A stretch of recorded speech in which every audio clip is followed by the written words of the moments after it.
Ang Pilipinas ay mayroong 1,107 islands. Kaya kung ikaw ay isang turista, umpisahan mo nang ilista kung ano yung islang unahin mong puntahan.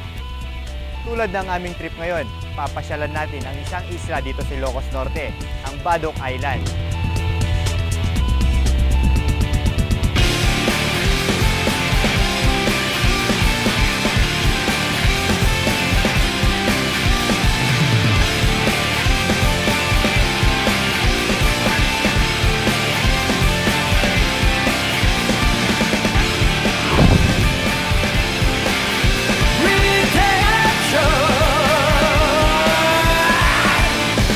Trip lang.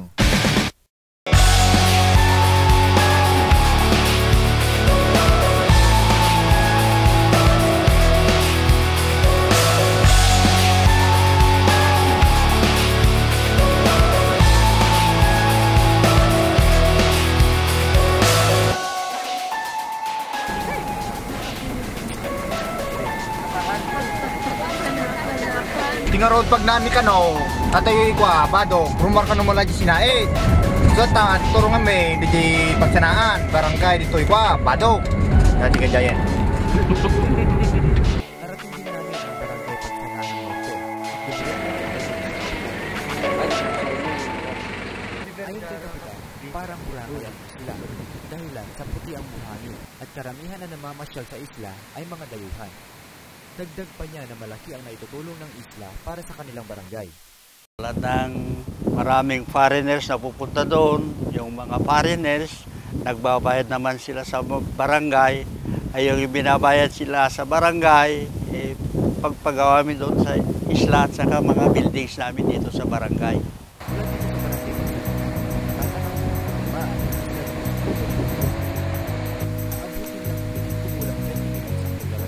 Ang pangkabula dito.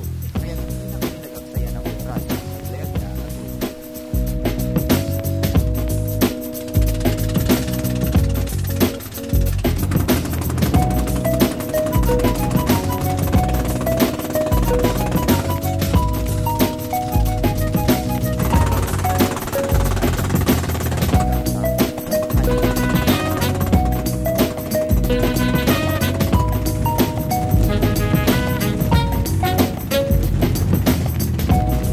After 20 minutes, narating na rin natin ang ating destinasyon. At tulad nga na sabi ng Kapitan kanina, tingnan nyo ang buhangin, puting-puti.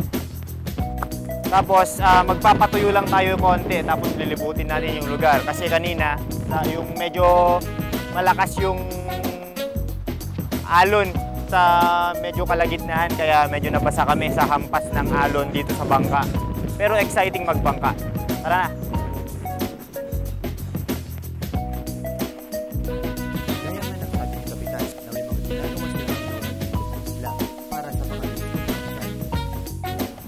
Ang naitutulong ng barangay sa isla, kami po mga barangay official dito sa barangay, mula noon hanggang ngayon, lalo na sa mga barangay tanod, kami ay nagpupunta doon sa island, gumagawa kami ng mga tents para yung mga foreigners at saka yung turista ay meron silang silungan.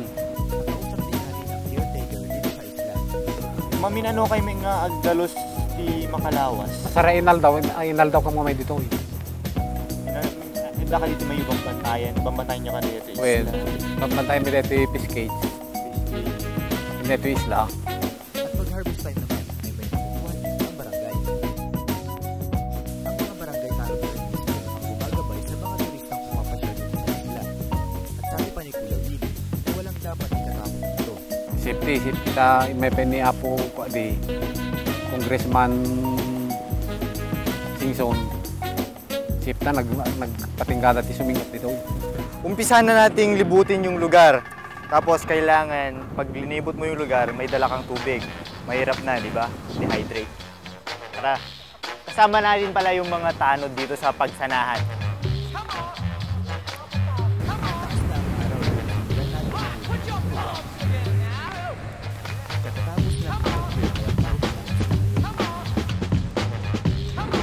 Nagtutulong kami di bangka, kasta-kasta gusto mo eh.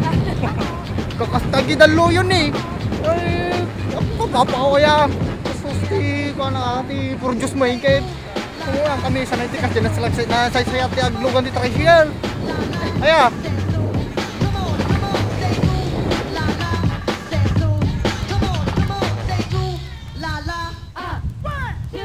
Sabi nila kanina, abutin tayo ng 1 o 2 oras yung paglilibot sa islang ito. Pero ngayon, titingnan natin kung ilang oras talaga.